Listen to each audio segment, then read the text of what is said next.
اب میں دعوت خطاب دینا چاہتا ہوں اس شخصیت کو جن کے فیوز و برکات نہ صرف پاکستان تک محدود ہیں بلکہ کئی ممالک ہیں جن میں ان کے طلباء دین متین کی خدمت کر رہے ہیں۔ ایک عظیم خانوادے کے عظیم چشم و چراغ ہیں، شیخ طریقت سیدی و سندی و مولائی جگر گوشہ حضور مصلح امت حضرت علامہ صاحبزادہ سید حبیب الحق شاہ صاحب محتمم اعلیٰ جامعہ رضویہ ضیاء العلوم راولپنڈی، آپ جلوگر ہیں۔ میں آپ کی بارگاہ میں مؤدبانہ گزارش کروں گا، آپ تشریف لائیں گے اور اپنے ملفوظات عالیہ سے ہمیں نوازیں گے۔ نعرہ تکبیر، نعرہ رسالت، نعرہ حیدر۔ رتبے پر پہنچایا اس پر ہر دم رہتا ہے بس آل نبی کا سایہ، اس پر ہر دم رہتا ہے بس آل نبی۔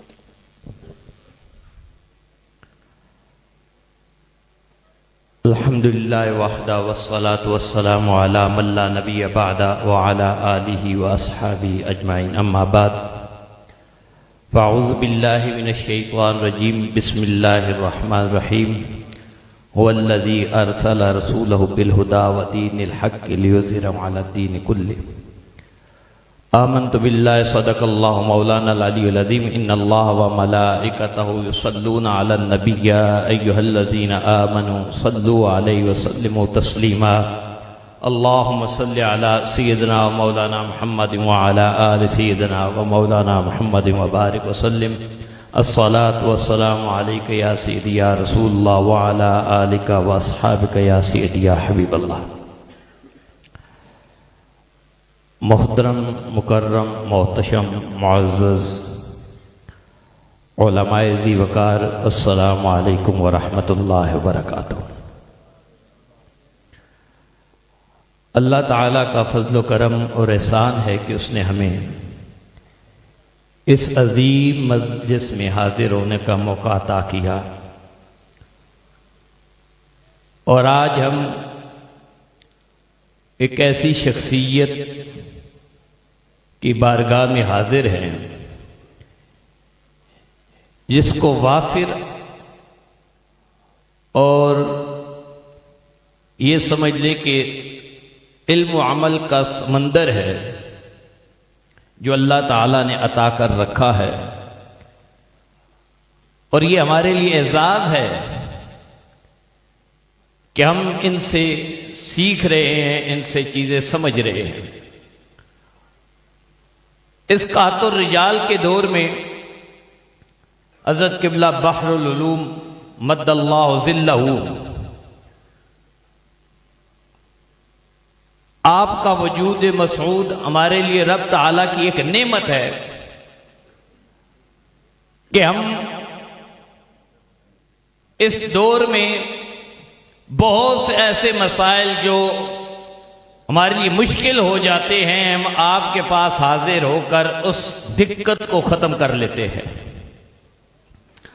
اللہ تعالیٰ مزید اس جامعہ کو برکتیں اور ترقیاں عطا فرمائے۔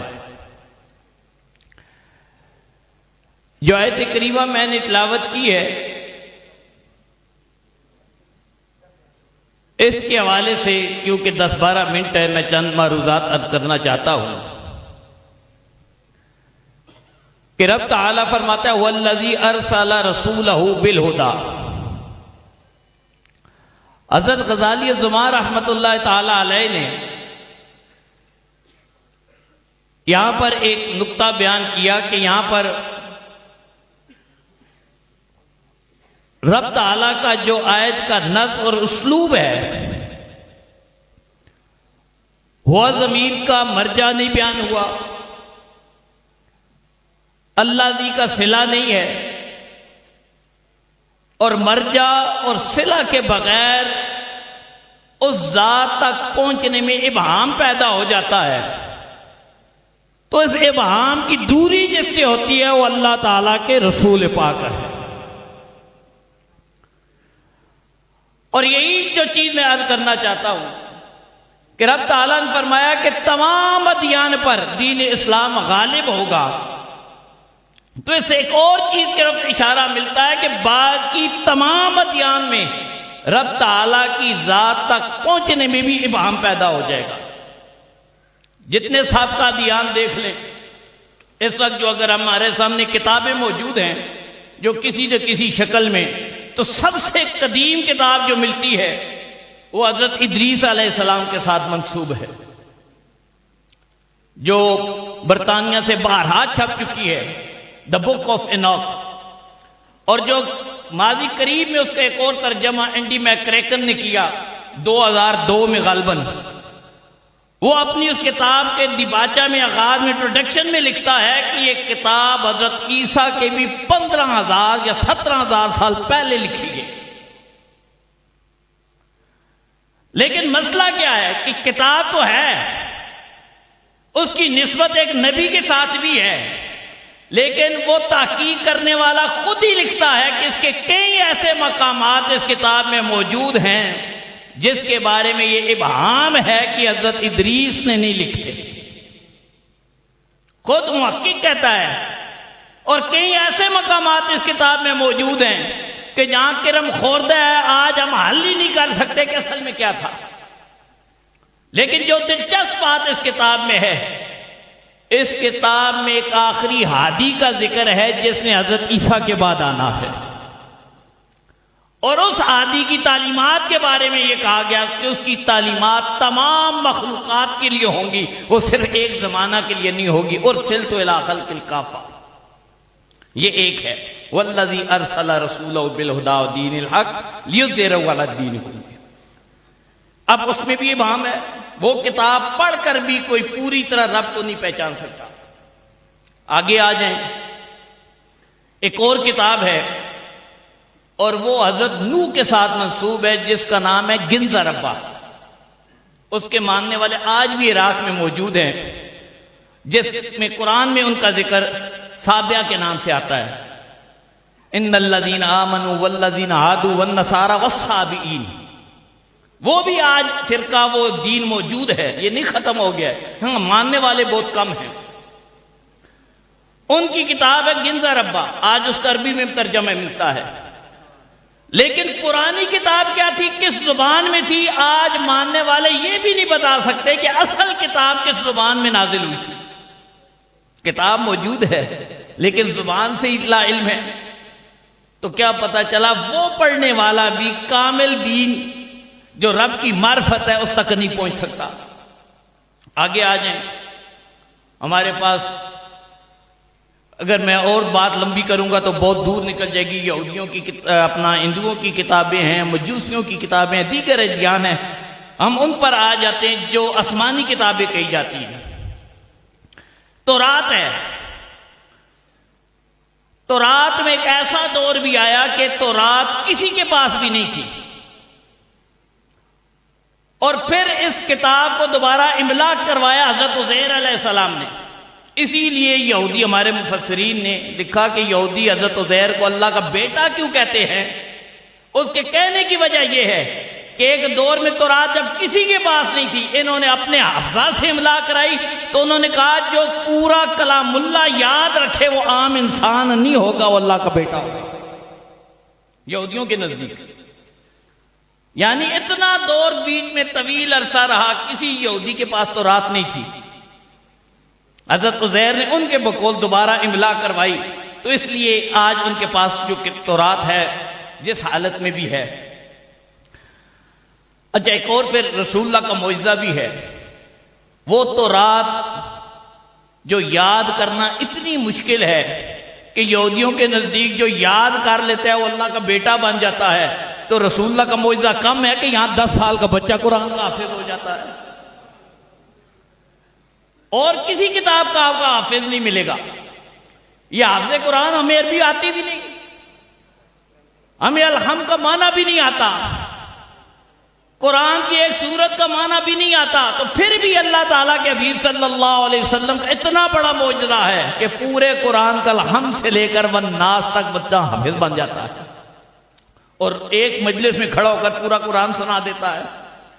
تو کیا ہوا، اس پر بھی غالب دین جو ہے وہ دین اسلامی ہے۔